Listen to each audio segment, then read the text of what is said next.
It should last. It just might sound a little different. Well, it's good to see each and every one of you this morning. Does anybody know what's special about today? You get to pick up your t-shirts. Ashley, can you stand up? They're here. Although, pray Betty gets back in touch with me. She's got my order forms. I know who ordered what, and she's not here yet. So I'm like, hey, Betty, where is it? Please let me know. So if not, hopefully you remember, and we're going to take your word for it, and pray it's not a disaster. But they're here. We're excited. If you ordered them, make sure you pick them up, wash them, because any crunchy you feel is just fresh ink, because as soon as you wash it, it goes to that silky, soft, smooth shirt we all have grown to love from Sunday Cool. And then make sure to go ahead and lay them out for next week, because that brings us to the next announcement. Christmas Sunday, our big Christmas Sunday, is this upcoming Sunday, the 22nd. That's when we'll have our dancers dancing with the praise team. It's just going to be a festive day. And we want everybody who ordered a t-shirt to wear their t-shirt, because why not? We'll be twinsying times like 50. So it's going to be cool. We'll just have fun with it. And speaking of that, who knows what's on the evening of the 22nd? Candlelight. Cool, you did remember. Make sure you get here on time. I'll tell you why in a second, but usually our candlelight, because we're merging both services and people, friends and family come, it gets tight in here, which means that when you fill in a seat, fill in the row from the middle out, and that way there's a room for everybody. We might have to get a little close and might not have gaps between your neighbors, but that's okay. It's just one night. But the reason you need to get here early is we have contacted Grounded Coffee just down the road from us where we park, and they have a espresso truck, and so they're going to bring their truck. And they got us a special deal, so it's only going to be $4 a drink, and they'll do espressos, lattes, hot chocolate, whatever's on their menu, they can make it. And so even decaf for those of you who can't suck down a double shot of espresso and go right to bed, which is the most of us, and it is an evening thing, then they can even do decaf. But we wanted to give you something warm to drink, something festive, and so they're going to be here. We're going to do that, and then we'll all gather in here, and then we'll do our candlelight, we'll do our carols, and I think it's going to be a wonderful time. And last but not least, just a reminder, if you like to give toward the end of the year, especially for tax purposes, we're getting close to that, so I was just asked to remind you guys that in the end of the year gifts have to be in before the 31st. Otherwise, if we get them the first or after, they count toward 2025. Oh, and potatoes. Last count I got, we were well over 800 potatoes. In fact, this is what I was told. We've finished their Christmas boxes and are helping fill their storehouse for the time between Christmas and their next drive. So keep them coming. They haven't told us to stop yet. And remember, that's our goal. 1,000 potatoes, or when they say stop, whichever comes first. All right, let's go ahead and dive into today's topic. It's been a couple of weeks, so we're getting back into the groove of things, and this is our series toward Christmas. And so when I was thinking about childhood, what I noticed is there is something about a boy and the testosterone in a boy, especially as he's growing up, that causes or you have brothers, or you're a dude, you know what I'm talking about, right? Even the most careful among us men, when we're young, at some point we eventually gave in, and we did something so absolutely stupid, it was a miracle we are still taking a breath right now. I see head nods, you know what I'm talking about. In fact, one young man I know, he's a very careful man. When he was a young teenager, he and his buddy were in a field with a go-kart, and he went full ham with his go-kart, flipped it, it caught on fire, and he got burned. He's fine today, but that's some serious stuff, right? Or take my brother, for instance. I had recently just got my first big game, super sharp, brand new skinning knife. It's a coming of age story. Any young boy, you get your first big knife, right? And I was so excited about it. Well, he went and helped himself to it because he wanted to cut a plastic bottle, and he about lost his finger, and he liberally sprayed the office of my parents' house with blood because Kids, right? Yeah, I know. I know girls have their own issues. I have a daughter, and so I'm just waiting for them to show up. But I can only speak from experience here because I am one of them. I did stupid stuff, and it's a miracle I'm still here kind of people. And we even see it in nature. In white-tailed deer, there's a time of the year where the bucks go into what we call rut. It's their mating season. And in that time, they lose all sense of self-preservation. Records show us that during this time of year, there is an increase in deer vehicle accidents. Why? Because they forget you're supposed to look both ways before you cross the road. They just head on out looking for their own pursuits, right? And when I think back to those embarrassing teenage years and those coming-of-age stories, a few of my own pop up. For instance, the first was when I had gotten a little size to me, and I began to think that I was the new alpha in the house because Dad's old. And so Dad told me to do something, and I got up in his face. The next thing I knew, I was looking at the ceiling, sitting in the laundry basket, my face hurting, and I had no idea what year it was. Why? Because my rebellion had been met with a swift backhand. And he asked me, did I want to do that again? And I said, no, sir. And I stayed there for a minute and got my senses back together. Or another time when I was in the car and a family discussion, we'll call it that, was getting a little heated, a little animated, until my parents had had enough and they slammed on brakes and they said, get out, you're walking home. Fine, y'all don't love me anyway. I want to run away. You know that kind of stuff. And they left me on the road and finished the drive home. Man. Now, each of those two situations, you could make an argument that my parents were either against me, how cruel of them, or they were just apathetic to my well-being, right? You know, when I walked home, it was right at evening. It was in the country. There ain't no city, street lights, and it's getting dark. Or when I was in the laundry room, it's kind of crazy that a father would raise his hand against his own son, right? But see, there are two things that are fundamentally wrong with those assumptions. The first is, my parents actually did care for my well-being. In fact, the walk home was less than a mile, and it was in a very, very safe area, a dead-end road. So not much is going on there. And as for my physical punishment, I wasn't beaten.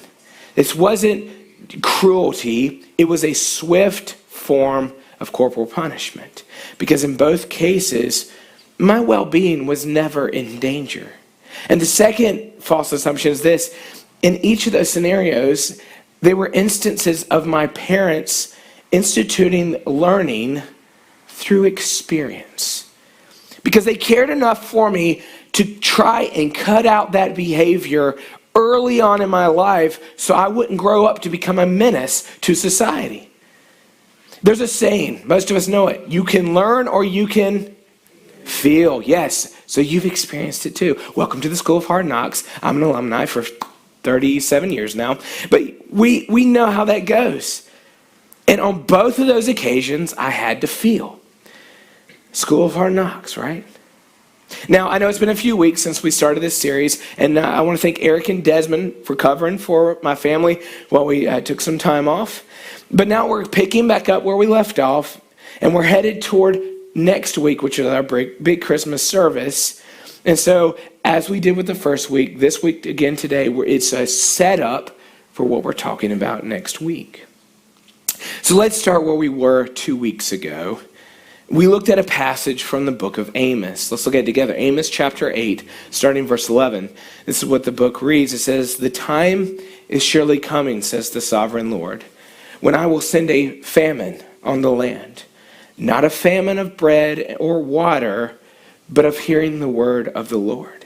People will stagger from sea to sea and wander from border to border, searching for the word of the Lord, but they will not find it." You see, God was telling them the Israelites were about to go through a period of absolute silence from God. And we can attest to this because there is no recorded canonical books from any prophet during that intertestamental period. It really was a time of silence, a time of darkness spiritually. And God had warned his people that this punishment was coming, and it was because of their behavior. And true to his word, it came true. As we discussed last week, this time, it had to feel like God had gone AWOL. Like he was absent, he wasn't working, like he's just out of the picture, right? And it would be easy to make that assumption based on what was happening. But as we discovered last week, or 2 weeks ago, just because God was silent, it didn't mean that he was absent or that he wasn't working.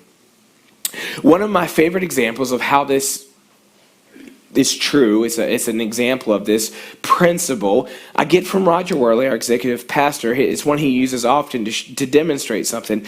He says when we eat or drink something, the moment we chew it up and swallow it, our body starts working to digest it. We have no control over that, right? It's immediate, but the thing is we don't see results immediately. So take, for instance, my love for caffeine. There is actually a period of time between when I slam a Monster and then I start feeling its effects. Now, side note, we're not talking about how the effects are getting less and less because I'm getting immune to it. That's a sermon for another time, right? But if time was stretched out where we could truly record it, after I finished my drink, there would be a period of time where we might start wondering, maybe it's a decaf Monster. And let's never talk about that. That's true heresy, right? Decaffeinated Monster, how would they? That is an abomination. But you might think, maybe they forgot to put the caffeine in because I don't feel anything. Because there would be a time of no noticeable effects. But that doesn't mean my body's not digesting it correctly or that it was decaf. It merely means that there's a process happening to get it from when I swallowed it into my bloodstream. And we see this in our spiritual lives as well, as we discovered last week. There may be times when it seems in our lives that God has gone silent, but it doesn't mean he's not there, nor does it mean he's not working. It just means in those times we got to trust him in the process. And I'll do it one more time because my Gen Zers loved it so much they put it on their turkey poster at youth. There was a catchphrase, let God cook, right? All right, there's your one and done. We're leaving it at that. It's all well and good when God is silent. But then we have to ask ourselves, what about the times when it seems that God is either apathetic toward us or, in contrast, absolutely opposed to us? Then what? Well, like last time, let's start with another prophecy, this time from the book of Isaiah. In Isaiah chapter 8, we see, starting in verse 21, it reads, "They will go from one place to another, weary and hungry. And because they are hungry, they will rage and curse their king and their God. They will look up to heaven and down at the earth, but wherever they look, there will be trouble and anguish and dark despair. They will be thrown out into the darkness." Once again, we find a prophecy of people stumbling about. And this time it's described as a deep darkness, that people are weary, they're hungry. And as before, this is a prophecy of the punishment that comes from Israel's abandonment of God and his law. And we see this prophecy in its fulfillment. And what we see in that, it should help us understand what we should do in our own lives when God seems either distant or outright against us. Last time we looked at the people of Israel and their captivity in Egypt. We're coming back to it. And remember those 400 years of enslavement and how it seemed like God had gone silent and wasn't hearing his people's cry for those 400 years? Guess what? That 400-year period of enslavement in Egypt was prophesied to. I didn't know that either until I studied for today. Believe it or not, in the book of Genesis, God told Abraham that the Israelite people would be enslaved. We've often heard the story of God's promise to Abraham. Genesis 15, he tells him about how he's going to make a great nation of him and stuff. But check this out. He doesn't just stop there. Now, first off, there's some setup to this. And let me give you a warning. Nothing says Christmas like chopping up some animals and laying their carcasses about. But this is what Abraham's about to do. So let's read. Genesis chapter 15, starting in verse 9. The Lord told him being Abraham, Bring me a 3-year-old heifer, a 3-year-old female goat, a 3-year-old ram, a turtle dove, and a young pigeon. So Abraham presented all these to him and killed them. Then he cut each animal down the middle and laid the half side by side. He did not, however, cut the birds in half. Some vultures swooped down to eat the carcasses, but Abraham chased them away. As the sun was going down, Abraham fell into a deep sleep, and a terrifying darkness came down over him. Merry Christmas to all, and to all a good night, right? That's one of the most Christmassy things ever. No, I'm joking. But it doesn't stop there. Yeah, it's weird, but God was asking Abraham to do the sacrifice because he was about to show him a vision in it, and he's given him a prophecy. And so here's the vision. We're going to continue now in verse 13. Then the Lord said to Abraham, you can be sure that your descendants will be strangers in a foreign land, where they will be oppressed as slaves for 400 years. But I will punish the nation that enslaves them, and in the end they will come away with great wealth. As for you, you will die in peace and be buried at a ripe old age. So once again, God let his people know what was coming. He let them know he is working. But that's a really hard pill to swallow. 400 years of tough enslavement, and it's for their good? I mean, how can that be? This is some God math, and that God math don't seem to be mathing right now, right? Because maybe we could come to terms if God said, hey, I'm going to give you 4 years of hardship, but you're going to come out wealthy and better for it. Okay, fine. Most of us are kind of familiar and okay with the idea of investing, right? You put away and do without what you have now so that in the future you can have more later. But 400 years, that only seems to benefit the people who are in the best shape when they left in Exodus, right? What are you doing, God? But here's the thing. We know God does nothing by accident, and that his promises have a purpose. Now, to a random onlooker, it would appear that God had become apathetic to the suffering of his people during those 400 years, that he had walked away from them, turned a blind eye and deaf ear to their pain. Let me tell you about this. When Alex, my daughter, was in NICU, she had all these tests done to see how she was developing, and then we got to bring her home. And it wasn't long after we had brought her home, we had to bring her back to the hospital because she had to have a follow-up eye exam. Here's the thing. Eyesight problems are fairly common in preemies. Let me tell you, that eye exam was one of the hardest things I've ever had to do as a father. Because I had to take my brand new infant baby, my daughter, who we had watched struggle in NICU for over 60 days, and give her to some doctors and nurses and watch them put her on a cold medical exam table. And it's not pleasant for her. And I'm not talking about she's uncomfortable or she's got a wet diaper.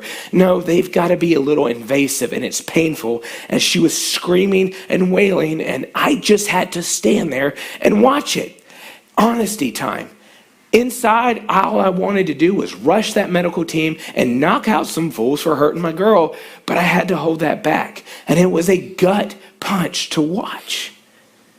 And if somebody was watching from the outside, if there was an observation window and they had no idea what was going on, no knowledge of what's going on, they could make the assumption that I was one cruel father for taking this helpless, innocent little girl and letting her be tortured like that.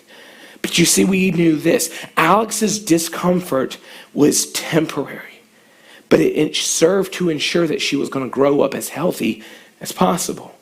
And so in these 400 years, God wasn't apathetic to his people.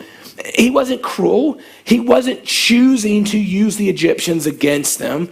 He had a plan, and believe it or not, it was for their good.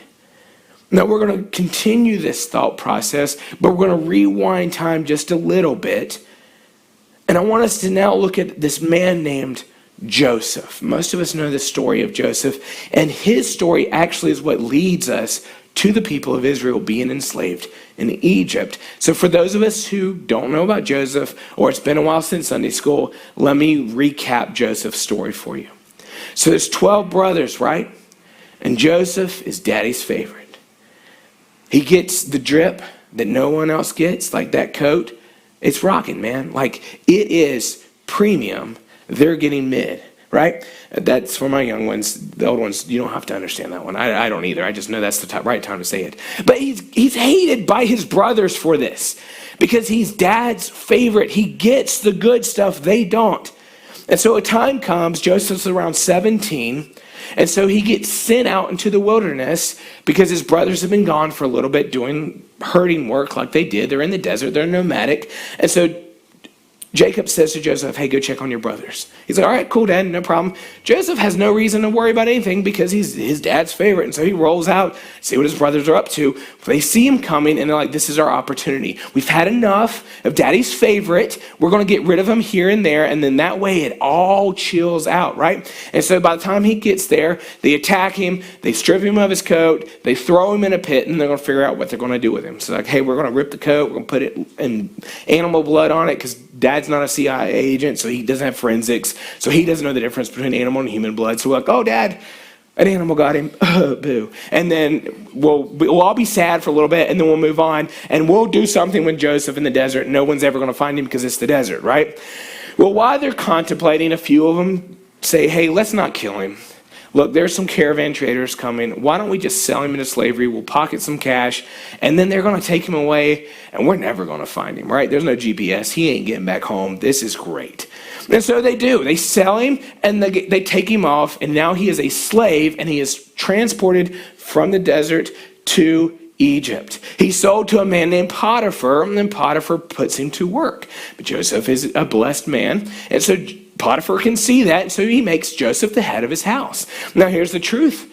Joseph was a hunk. How do we know this? Because Potiphar's wife saw him. She's like, yo, this is Real Housewives of Egypt, and I want to give me some of that. And so while Potiphar's gone, she rolls up and she tries to do the Potiphar's wife thing, and she's like, hey. And he's like, no, I'm good. And she's like, but hey. And he's like, no, but God. And so she tries to seduce him. He runs away because he's not going to dishonor Potiphar, his master, or his God. And he leaves his coat behind because she's trying to grab him. He's like, I'm done with this. And he skedaddles. And so she gets upset, and she does what any housewife would do in this situation, and she throws a rape charge at him. And so now he's in jail. All right? He was just chillaxing in the desert, being Daddy's favorite, and now he's a slave, and now he's in jail for nothing.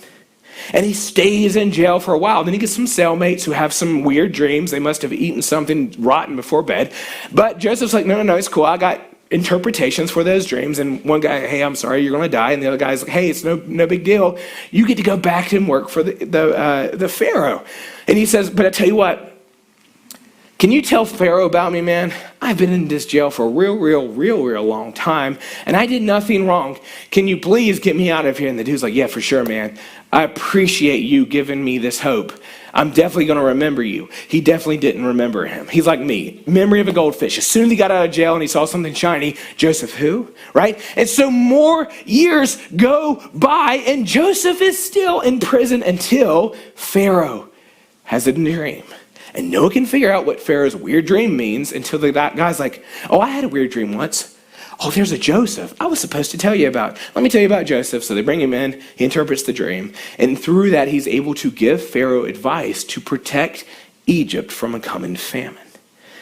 And this leads to Joseph being put in charge over all of Egypt, subject only to Pharaoh. And because of God's wisdom through Joseph, Egypt becomes the only land in the area with food, and all the surrounding nations have to come to them to stay alive, which leads us to Joseph's brothers in the desert having to come to Egypt to get food, and there's a whole reunion that happens after that. What I want us to see in all that is this, Joseph's response. So let's look at Genesis 45, starting in verse 4. Please come closer, he said to them, he being Joseph to his brothers. So they came closer, and he said again, I am Joseph, your brother, whom you sold into slavery in Egypt. But don't be upset, and don't be angry with yourselves for selling me to this place. It was God who sent me here ahead of you to preserve your lives. This famine has ravaged the land for 2 years and will last for 5 more years. And there will be neither plowing nor harvesting. God has sent me ahead of you to keep you and your families alive and to preserve many survivors. So it was God who sent me here, not you. And he is the one who made me an advisor to Pharaoh, the manager of his entire palace and the governor of all Egypt. And it doesn't just stop there. So they bring their dad, Jacob, and he lives in Egypt with the family until he dies. And when Jacob dies, his brothers get scared again. They're like, maybe Joseph just put on a good face for dad. And now that dad's gone, he's going to get his vengeance now. And so they start kind of freaking out a little bit. And Joseph calms them down again. And his next response really sums it all up. So in Genesis 50, starting verse 20, it says, but Joseph replied, don't be afraid of me. Am I God that I could punish you? You intended to harm me, but God intended it all for good. He brought me to this position so I could save the lives of many people. No, don't be afraid. I will continue to take care of you and your children. So he reassured them by speaking kindly to them. How does a person do that? They've gone through so much hardship and they're at the end like, oh, it's all good. God had a plan, right? Joseph lost, scholars say, about 22 years of his life separated from his family in a foreign land. 22 years. He was about 17 at the time. That's longer than I've been out of high school, right? I was 17 when I graduated high school. Next year, 2025, is going to be my 20th high school reunion. And let me tell you, in those 20 years, so much has happened. I got married, I got a job, lost a job, got another job, bought a house, sold a house, built a house, worked for the church, went to ministry, somewhere in there had a kid, right? A lot happened in 2 decades. And I still got 2 years to go. Joseph lost some major years in his early adulthood. And yet, he was like, it's no big deal. How can a person go through what he did and say, oh, it's all right, God meant it for good? Because that would implicate that Joseph's suffering was a good thing. But how can that be? Ponder that for a little bit. We're going to circle back around. But first, let's start looking at how we can apply everything we've covered today. So there's 2 takeaway things. The first is this. Often, like Israel, our hardships, it's not because God's cruel. It's because it's in direct correlation with our own decisions. Check this out. Galatians 6:7. Don't be misled. You cannot mock the justice of God. You will always harvest what you plant. So in Israel, when that time of silence came, it was a result of the people turning their back on God. The same with that passage we read this morning from Isaiah, the darkness, the stumbling around. It was a direct result of turning away from God. They had turned from God, the source of true light, and had as a result become blind in darkness. You see, when my parents corrected me, even though it may have seemed harsh, it was a result of something I had done wrong. They weren't out to look for ways to hurt me or make my life hard. I made a choice and had to face the consequences. And so for those of us who are in Christ, we know this. God's going to discipline us. But he does it because he loves us. Look at Hebrews 12. Hebrews 12, starting verse 5. And have you forgotten the encouraging words God spoke to you as his children? He said, my child, don't make light of the Lord's discipline and don't give up when he corrects you. For the Lord disciplines those he loves. And he punishes each one he accepts as his child. And so sometimes when we're experiencing the difficulties from our own choices and decisions, it's really just discipline from God that's turning us back to him. That's what he did with Israel, that he put them through suffering so they would turn back to him. But this brings us back to our second point and our main focus. Often the things we consider hardships or God mistreating us, really, it's just a matter of perspective. Because like with Joseph, God used those things he had to go through to take a young nobody from the desert and set him up as the second highest ranking person in Egypt, one of the wealthiest countries in that whole world. And all of that, so that not only the people of Egypt, but the people of Israel would be spared from the famine.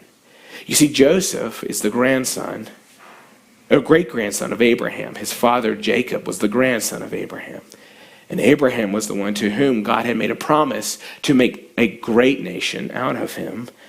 They were to become his chosen people. And here's the truth. A family can't become a nation if they starve to death. And so God was using what seems to humans as cruel tactics to instead set up the salvation of his people. Because the truth is, we only consider those things to be cruel and severe because we too often focus on this life as if that's all there is to it. We get FOMO with God's working. That's fear of missing out, if you never heard that. And we're like, if God uses some hard times in my life, like if he puts me through a year of hardship, that's a year I'll never get back, right? And we stress about that. But the reality is, all of this is temporary anyway. The real enjoyment's coming on the other side. Yes, there is a lot of fulfillment and enjoyment that comes on this earth, but the real enjoyment, the real rest, the real peace is coming later. We are here to do a job, which means we need to be honed for that job. Now, it would be different if we had never been touched by the sin curse, because we wouldn't need a hope for eternity. We would be living in that eternity. Everything would be in perfection. But that's not the case. And so because of that, most of us have to learn through the experience of pain and suffering. And so God's going to use whatever it takes to mold us to this is important, into the image of his Son. That's his goal. He wants us to be like Christ. And so as we look forward to the coming Christmas holiday, we're just a few days away, we have to remember this. Yeah, God does some hard things to us for our betterment, but he did so much worse to his Son for our betterment. You see, when man fell in the garden, God promised them right there salvation was coming. That's the whole message of Christmas. Now, it took us a while to get from the garden to Jesus, but all of it's God's grand story, the story of our redemption and his redeeming love. And so that's why we celebrate Christmas, because Jesus was the light who came to break the darkness. His coming gave us the promise of a true hope in eternity. So that's why we don't cling to this life, because he came and gave us the promise of eternal life. Look back where we started in Isaiah. Because though we see at the end of chapter 8 the people in darkness, we go to chapter 9 and God doesn't leave them there. So let's read over what we went before, and then we're going to go right into chapter 9. So Isaiah 8, starting in verse 21, it says, "They will go from one place to another, weary and hungry. And because they are hungry, they will rage and curse their God and their King. They will look up to heaven and down on the earth, but wherever they look, there will be trouble and anguish and dark despair. They will be thrown out into the darkness. Nevertheless, that time of darkness and despair will not go on forever. The land of Zebulun and Naphtali will be humbled. But there will be a time in the future when Galilee of the Gentiles, which lies along the road that runs between the Jordan and the sea, will be filled with glory. The people who walk in darkness will see a great light. For those who live in a land of deep darkness, a light will shine." And then skip down to verse 6. "For a child is born to us, a son is given to us. The government will rest on his shoulders, and he will be called Wonderful Counselor, Mighty God, Everlasting Father, Prince of Peace. The government and its peace will never end. He will rule with fairness and justice from the throne of his ancestor David for all eternity. The passionate commitment of the Lord of heaven's armies will make this happen." And this is what we are going to look at next week. Let's pray. God, thank you for your light. Because if we're all honest, we've at some point experienced some darkness. And without the hope that comes from the light, your Son, We'd have a hard time coming to terms with the darkness. But we often know that it's either just discipline to turn us back to you, to make us like your son because of our own choices, or because you care for us and you want to make us better. You want to hone us. You've got to rub away those rough edges because you want us to reflect your son to the world. So God, thank you for your son. We thank you for this upcoming Christmas holiday where we get to celebrate how the story of redemption really got started. That your son came to live among us, God as man, to live a sinless life, to show us it was possible, and then to take our punishment on himself so we would escape your wrath. God, that's amazing news. That's why we celebrate Christmas, so do not let us forget that. So when we struggle, when we're in darkness, help us remember to put our hope in the light. God, we thank you for your love. The love sometimes hurts. It's for our betterment. So help us to remember that, God. Correct us where we're wrong. Encourage us where we're right. And we look forward to celebrating Christmas in your Son. And it's in his precious and holy name that we pray today. Amen.